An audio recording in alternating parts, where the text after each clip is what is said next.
Hi, my name is Petra, and our first reading is from Matthew chapter 5, verses 38 to 48.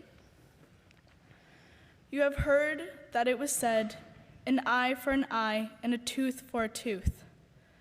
But I say to you, do not resist an evildoer, but if anyone strikes you on the right cheek, turn the other also. And if anyone wants to sue you and take your shirt, give your coat as well. And if anyone forces you to go 1 mile, go also the 2nd mile. Give to the one who asks of you, and do not refuse anyone who wants to borrow from you. You have heard that it was said, you shall love your neighbor and hate your enemy. But I say to you, love your enemies and pray for those who persecute you, so that you may be children of your Father in heaven. For he makes his sun rise on the evil and on the good, and sends rain on the righteous and on the unrighteous. For if you love those who love you, what reward do you have? Do not even the tax collectors do the same? And if you greet only your brothers and sisters, what more are you doing than others?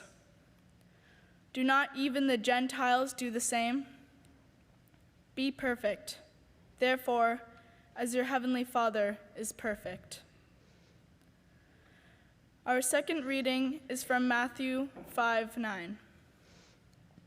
Blessed are the peacemakers, for they will be called children of God. And now I will read In Flander's Fields by Lieutenant Colonel John McCrae. In Flander's fields the poppies blow between the crosses, row on row, that mark our place, and in the sky the larks, still bravely singing, fly scarce heard amid the guns below. We are dead. Short days ago we lived, felt dawn, saw sunset glow, loved and were loved, and now we lie in Flander's fields. Take up our quarrel with foe, to you from failing hands we throw the torch, be yours to hold it high. If ye break faith with us who die, we shall not sleep, though poppies grow in Flander's fields. In these readings, we hear God's voice. Thanks be to God. There was a big fight around my dinner table one evening back in 2017. You see, my wife's family had come over for dinner. It was a lovely roast beef dinner. You know, some of you think, well, this is kind of unremarkable. Who doesn't have a big fight when their in-laws come over? But in our case, it was kind of unusual. We'd always been very decent and civilized to one another. And for those new-ish, as context, I'm married to Pastor Kim, and her father was a previous minister here, and they all feature prominently in this sermon.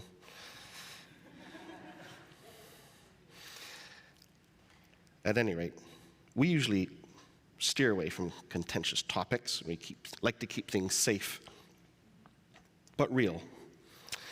That night, for whatever reason, the conversation had turned to the Great War. It was probably my fault. I'm learning that works in my family. It was probably my fault to begin with. I get bored easily, and sometimes I devise some psychosocial experiment for the family members around the table. On this occasion, I wanted to see just how long my dear father-in-law could speak on a given topic, without preparation and without interruption. So I brought up all the hoopla about it being the 100th anniversary of the Battle of Vimy Ridge, which took place in France during the First World War. I mean, we've all heard about Vimy Ridge. You can't not get through Canadian childhood without being instructed on its significance. For the first time, all 4 Canadian divisions attacked together. Men from all regions of Canada were present at the battle. One senior Canadian officer declared later that in those few minutes I witnessed the birth of a nation. It was seen as a defining moment for Canada when the country emerged from under the shadow of Britain and felt capable of greatness. Now, my father-in-law was what we used to call a walking encyclopedia. Today, we'd probably just say he was a human Google or something like that.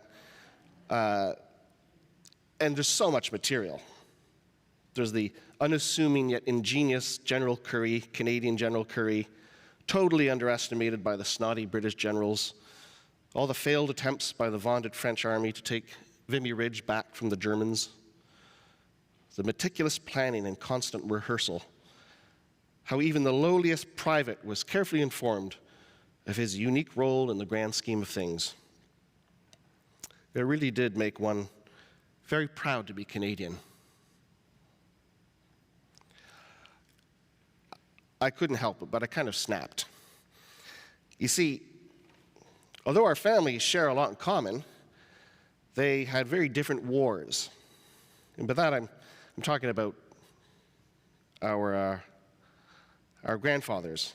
World War II. My father had told me once that when he was growing up listening to people talk about the war, it seemed you either had a good war or a bad war.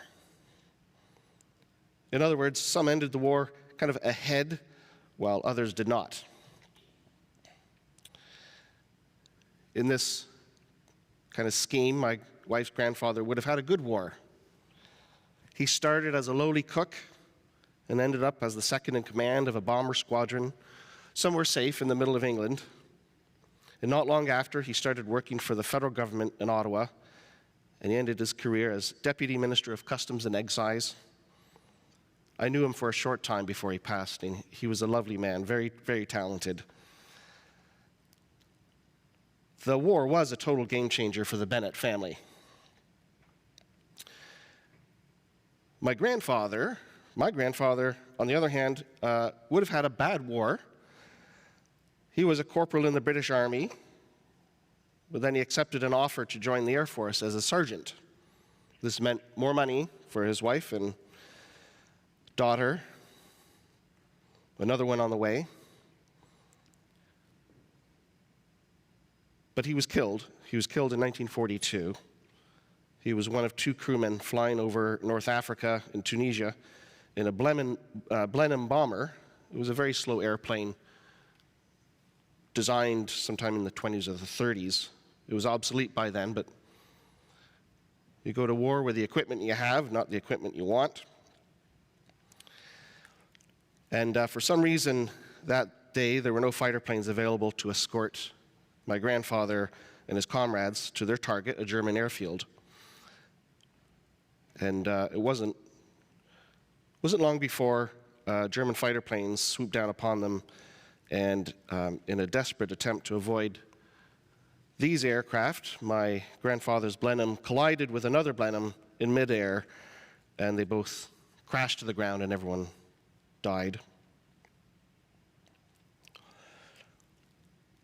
This was a game changer for my mother's family. Even though my mother was only 5 weeks old at the time, her short life had already entered a new chapter. The family could live decently on a sergeant's pay, but not on a war widow's pension. It was scandalously low. It was taxed at the highest tax rate, the rationale being that the widow didn't actually earn this money the same way people with real jobs earned their money. My mother's family became poor very quickly. There was a kind of a benevolent fund to top things up. It was administered by a local government office, but you had to demonstrate the need, and this could be quite degrading. On one occasion, my grandmother took her then two little girls down to the office to ask for money for new shoes. The girls stood still while the imperious clerk carefully examined the shoes on their feet. "They've got a few months left on them," declared the clerk, closing his file. Understandably, my mother grew up somewhat bitter and angry. There's a whole other story here, but let's just say I felt this anger and bitterness as a child. And it's 2023 now, I'm 52 years old, and I'm still working through some of the pain. So imagine the pain of all the children rendered fatherless and all the wives made widows that day on Vimy Ridge back in 1917, when 3,600 men died and thousands more seriously injured. That was considered a good day in the First World War. Vimy Ridge was a game changer for over 10,000 families. Vimy Ridge opened up a sad and sometimes terrible new chapter in the lives of tens of thousands of children, wives, and mothers here in Canada, and their descendants, not yet even born. So when you factor all that in, it's hard to give a damn about the birth of a nation. That evening, around the dinner table, did not end well. The men were angry and loud. The women were upset and disappointed. And the children alarmed and confused by the adults' behavior. And in the end, what was the point of it all? God knew long ago that all this would happen. All of this would come to pass. That no matter how brilliantly and fantastically we were formed in our mother's wombs, and no matter how much nurturing and education we might receive once delivered into this world, that we would still be truly pathetic creatures. That we would fail to organize ourselves in such a way and in such a manner that organized violence between nations, that which we call war, had no place. That we would fail time after time after time to resolve conflicts between tribes, between societies, between countries, and between grand global alliances.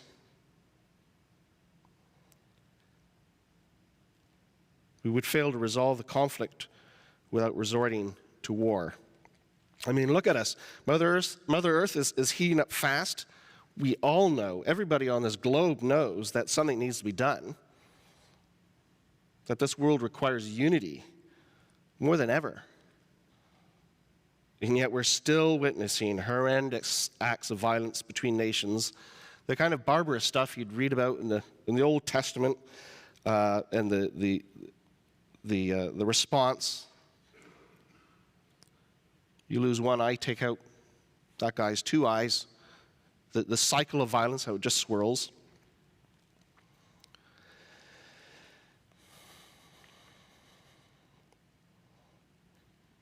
And yet God knew, because God knew we were pathetic and flawed, because he knew we could never really manage life together here on earth that well, he sent his son into the world.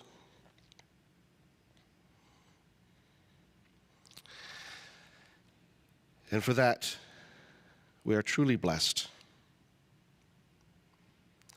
Just going back to that, the poem in Flanders Fields, you know, Lieutenant Colonel John McCrae was a poet, kind of an amateur poet, and used to enjoy, well, I don't know if he enjoyed, but anyway, his poems were often about life and death and the peace that followed. And the legend has it that he wrote this poem after his friend's death. He wrote this poem. Legend had it took about 20 minutes, then he discarded it for some reason. And one of his comrades picked it up and said, "This might be worth something." And it went on from there, became very, very famous. It was used by recruiters all over the world. But I'm thinking, he must have recognized instantly the insanity of his final words. "Take up our quarrel with the foe, to you from failing hands we throw the torch. Be yours to hold it high. If ye break faith with us who die, We shall not sleep, though poppies grow in Flander's fields. Lieutenant Colonel McCrae must have seen the mathematical certainty that would arise from this, that if we've got to take that torch from those poor guys in the earth and fight the enemy to make their lives more meaningful, that's going to result in more of us ending up in the dirt, another torch being passed up, moving forward, because these poor folks can't sleep if we break faith.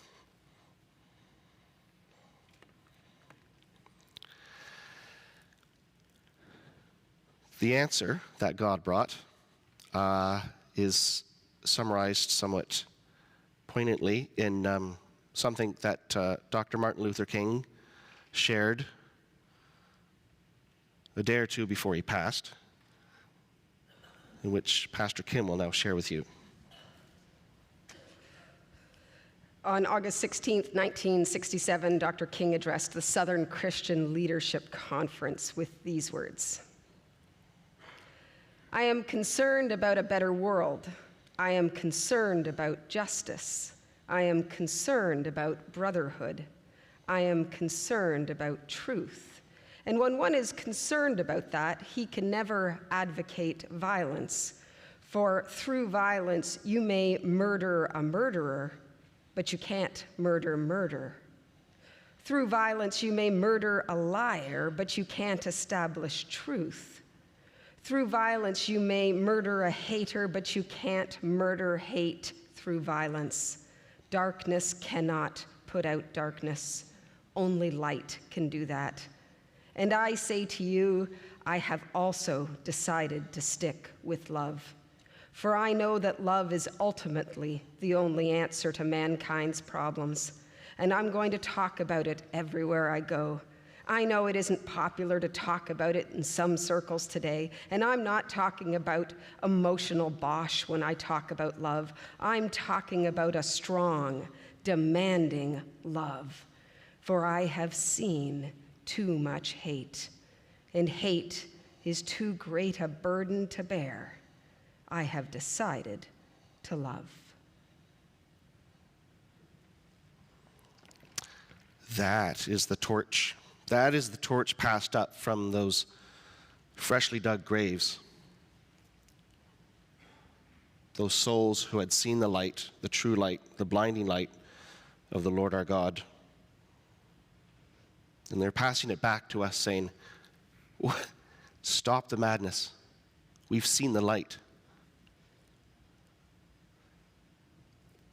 And yet we continue to fail to hold that torch high enough. But hold that torch we must, the eternal light and love of God. Amen.